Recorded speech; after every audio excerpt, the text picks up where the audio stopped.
খাকি দা Bengal chapter এই web সিরিজটা, এটা কিন্তু আসছে এইবারে। এই ওয়েব সিরিজের টিজার বেরিয়ে গেছে, কেমন হয়েছে টিজারটা সেটাই বলবো। অসাধারণ একটা টিজার।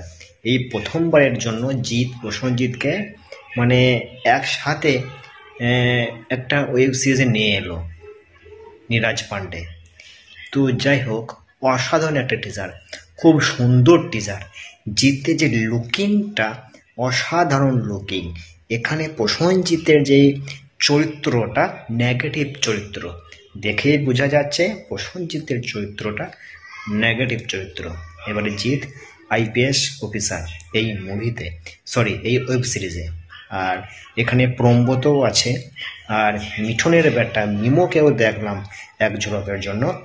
তো যাই হোক, সব মিলিয়ে বাংলার অনেকগুলো অ্যাক্টর কিন্তু এখানে আছে এই চ্যাপ্টারে, মানে খাকি দা বেঙ্গল চ্যাপ্টার এই ওয়েব সিরিজে।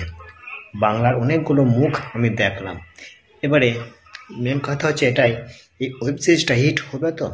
আমার মতে বলে এই ওয়েব সিরিজটা শুধু হিট হবে না, সুপার হিট হবে। তার কারণ অসাধারণ ওয়েব সিরিজের টিজারটা খুব ভালো লেগেছে আমাকে।